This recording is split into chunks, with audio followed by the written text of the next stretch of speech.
Party మంచి స్థాయిలో దినదిన అభివృద్ధి చెందుతున్న సమయంలో కేవలం ఒక దయాసాగర్ అనే వ్యక్తి కానీ, ఒక దేశాయ్ గుర్రాజ్ అనేటువంటి వ్యక్తి కానీ అక్కడ వారికి సమన్వయ లోపం లేని కారణంగా వారు ఉన్నటువంటి టీడీపీ పార్టీలో సరిగా లేక,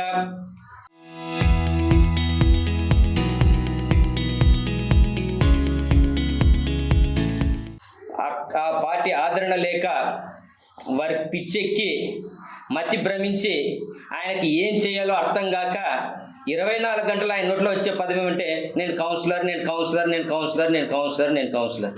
ఈ పదం తప్పితే ఆయన నోట్లో ఏమీ రాదు. ఎప్పుడు ఆయనకు ఒక్క మనిషి కూడా ఉండడు, ఒక్కడే స్కూటీ ఎక్కి తిరుగుతూ ఉంటాడు. సరే, టీడీపీలో జరిగిపోయింది. కానీ భారతీయ జనతా పార్టీలో చేరే ముందు ఇక్కడ ఉన్నటువంటి సీనియర్స్ ఇంతమంది ఉన్నాం, పాత కార్యకర్తలు, ఎవ్వరికి చెప్పబెట్టుకోకుండా సీక్రెట్గా దొంగతనంగా వెళ్ళి చేరాడు. సరే, చేరిని మేము స్వాగతిస్తాం, కాదనలేదు. వచ్చినటువంటి కార్యకర్తకు మేము ఎల్లవేళలా అండగా ఉంటామని చెప్పేసి అంత భరోసా ఇచ్చాం. కానీ ఒక వ్యాపారవేత్త, బడా వ్యాపారవేత్త ఉన్నాడు మా పార్టీలో, లలిత్ కుమార్ అనే వ్యక్తి. అతను 2004లో కాంగ్రెస్లోకి వెళ్ళిపోయాడు, 2009లో వైసీపీలోకి వెళ్ళిపోయాడు, 2014లో మళ్ళీ ఒక 20 మంది ప్రముఖులు వాళ్ళు వీళ్ళు అని చెప్పి వచ్చి బీజేపీలో చేరాడు 2014 జూలై మాసంలో. తెలుగుదేశం పార్టీలో పొంతన లేక, అక్కడ సమన్వయం లేక, అక్కడ గెంటేస్తే వేరే దారి లేక ఈ పార్టీలోకి వచ్చి ఈ పార్టీలో పెత్తనం చేయాలని చూస్తున్నటువంటి దయాసాగర్ గారు, మీరు తెలుసుకోవాలి, టీడీపీ పార్టీ కాదు ఇది భారతీయ జనతా పార్టీ. సిద్ధాంతంతో ఉన్నటువంటి పార్టీ. ఈ పార్టీ యొక్క విలువలు చాలా ఉన్నాయి. ముందు దేశాయ్ గుర్రాజ్ గారు కానీ, దయాసాగర్ గారు కానీ చాలా సందర్భాల్లో నాకు ఫోన్ చేశారు, మీరు కూటమి దానికి వెళ్ళకూడదు, మీరు ట్రాక్టర్ ర్యాలీకి వెళ్ళకూడదు, స్త్రీ శక్తి వందనానికి మీరు వెళ్ళకూడదు అన్నారు. అయ్యా, మీకు ఎమ్మెల్యే గారికి పడకపోతే దానికి నేనేం చేస్తాను? మేము ఎన్నికలకు ముందు ఏ రకంగా పార్టీలో కలిసి పనిచేశామో ఎన్నికల తర్వాత కూడా అదే రకంగా కలిసి పనిచేస్తున్నాం. కానీ మీరు ఎందుకు పొద్దస్తమానం ఎమ్మెల్యే మమ్మల్ని పిలవడు అని ఎందుకు బాధపడతారు? మీరు ముందు భారతీయ జనతా పార్టీలో చేరారు, ముందు భారతీయ జనతా పార్టీకి సేవ చేయండి. సర్వీస్ నేర్చుకోకుండా, విలువలు నేర్చుకోకుండా ఊకే జిల్లా కార్యదర్శి చేసేస్తే, 2 మండలాలకు ఇన్ఛార్జిని చేసేస్తే, ఇవాళ ఏమో పట్టణ అధ్యక్షులు చేసేస్తే, అంటే ఇక్కడ సీనియర్స్ ఏం చచ్చిపోయినారా? ఇక్కడ వీళ్ళందరూ ఇన్ని సంవత్సరాలుగా పనిచేస్తున్నారు వీళ్ళందరూ భారతీయ జనతా పార్టీలోనా? మీకు ఆ మాత్రం జిల్లా అధ్యక్షుని జ్ఞానం లేదా అని చెప్పేసి నేను తెలియజేస్తున్నాను. అయ్యా దయాసాగర్ గారు, మీరు కూడా తెలుసుకోవాలి, బీజేపీ అంటే ఏంటి, దాని యొక్క పద్ధతి అంటే ఏంటి అని తెలుసుకోవాలి. ఉత్త కౌన్సిలర్ అంటే సరిపోదండి. బాధ మీ వలన పార్టీ చాలా నష్టపోతుందని చెప్పేసి పెద్దలకు తెలియజేస్తున్నాను. ఈ పార్టీలో ఒక కలుపు మొక్కల్ని నీరు పోసి పెంచే ప్రయత్నం చేస్తున్నారు. ఇది కేవలం 2-3 వ్యక్తుల స్వార్థం కోసం బీజేపీ పార్టీని అణగదొక్కే ప్రయత్నం చేస్తున్నారు. ఇది సరైన విషయం కాదు. జిల్లా అధ్యక్షుల యొక్క 3 వ్యక్తిగత స్వార్థం కోసం ఎమ్మిగనూరులో పార్టీని అణగదొక్కుతున్నారు. దీనికి మూల కారకులు భారతీయ జనతా పార్టీ జిల్లా అధ్యక్షులు అక్కమ్మతోటి రామకృష్ణ గారిని స్పష్టంగా తెలియజేస్తున్నాను. ఇది జిల్లా అధ్యక్షులు చేస్తున్నటువంటి తప్పుడు పని. మీ వలన పార్టీ నష్టపోతుంది ఎమ్మిగనూరులో అని చెప్పేసి మేము తెలియజేస్తున్నాం. ఏ పార్టీలోనైనా కుమ్ములాటలు అంటారు. రాజకీయం అంటేనే అంతర్గతంగా కుమ్ములాటలు ఉంటాయి. ఇప్పుడు ఒక కుటుంబంలోనే అన్నదమ్ములు కొట్లాడుకునే పరిస్థితి. రాజకీయాల్లో అంటే ఎవరెవరో ఏ కులమో ఏ మతమో అందరూ కలిసి ఒక పార్టీలో ఒక పార్టీ కుటుంబ సభ్యుల్లాగా ఉండి అందరూ ఒక తాటి మీద తీసుకురావాలంటే చాలా కష్టం. కొందరికి పదవులు వస్తాయి, కొందరికి పదవులు రావు. కొందరు వచ్చామా, బుల్లెట్ దిగిందా లేదా అని వెళ్ళిపోతుంటారు కొంతమంది పార్టీల్లో. అది వాళ్ళ టాలెంట్. అది ఇంకోటి ఒకటే, 2 వర్గాలు అన్నారు. జిల్లా అధ్యక్షులు రామకృష్ణ గారే ఓపెన్ చేశారు, మేము ఓపెన్ చేయలేదు, ఆయనతోనే ఓపెన్ చేయించాం. మరి ఏది అథెంటిక్ అవుతుంది? ఇప్పుడు 2 పార్టీలు 2 పెట్టుకున్నారు అని అంటే అది అథెంటిక్గా ఏది ఉందో జరగాలి. ఇప్పుడు నేను కూడా ఎమ్మెల్యే అంటాను, నేను కూడా ఎమ్మెల్యేపా ఎమ్మిగనూరుకి, నమ్ముతారా చెప్పండి? మరి మీరు కూడా నాది పార్టీ, నేను అక్కడ పెట్టుకున్నాను, నేను ఆఫీస్ ఇక్కడ పెట్టుకున్నాను కాదు. అథెంటిక్గా ఎవరైతే రాష్ట్ర అధ్యక్షులు, కేంద్రం నుంచి, ఎక్కడ బీజేపీ నుంచి, జాతీయ పార్టీ నుంచి ఎవరైతే అధికారికంగా వస్తారో వాళ్ళే అధికారికంగా చలామణి అవుతారు. ఇప్పుడు ఈరోజు నిన్న కూడా మాట్లాడారు, దయాసాగర్ గారు ప్రెసిడెంట్ కాదు, అధ్యక్షులు కాదు, టౌన్ అధ్యక్షులు కాదు, మరి ఈయన ఇచ్చింది తప్ప. మీరే చూడండి, ఈయన ఇచ్చింది తప్ప.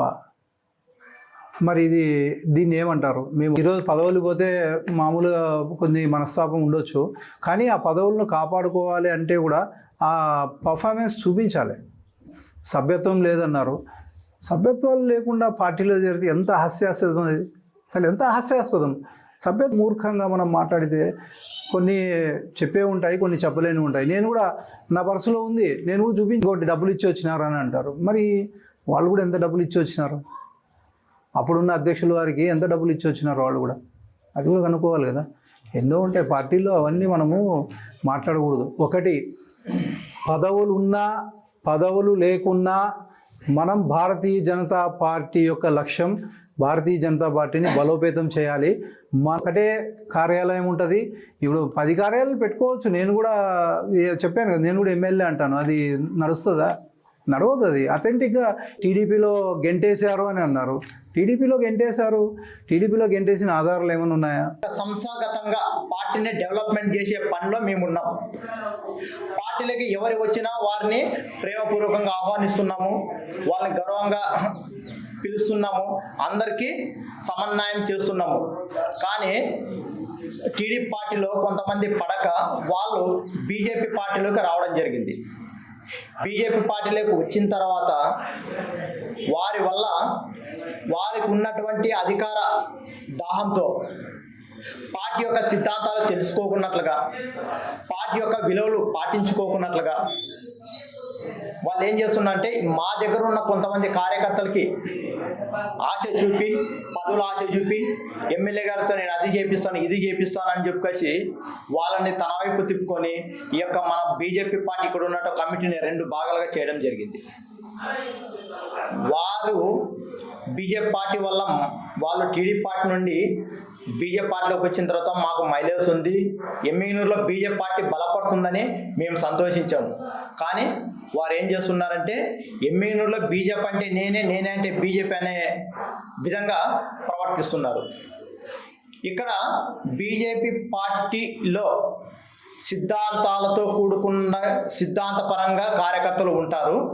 కౌన్సిలర్స్లో కానీ కౌన్సిల్లో కానీ బయట కానీ మేమంతా కలిసికట్టుగా ఈ కూటమి దాదాపుగా 20 సంవత్సరాలుగా ఉండాలని మా అధినాయకులు కోరుకుంటున్నారు. అదేవిధంగా ఎమ్మెగనూరు పట్టణంలో కూడా ఆ విధంగానే మేము నడుచుకుంటాం.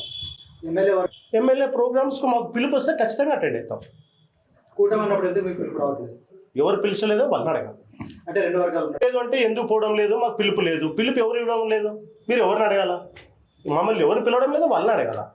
వాళ్ళు పిలవలేకుండా కౌన్సిల్లో మేము కూటమి ధర్మాన్ని పాటిస్తూ ప్రతి విషయాన్ని జయనాగేశ్వర రెడ్డి సార్ గారు ఏం చేసినారు మేము వివరిస్తున్నాము.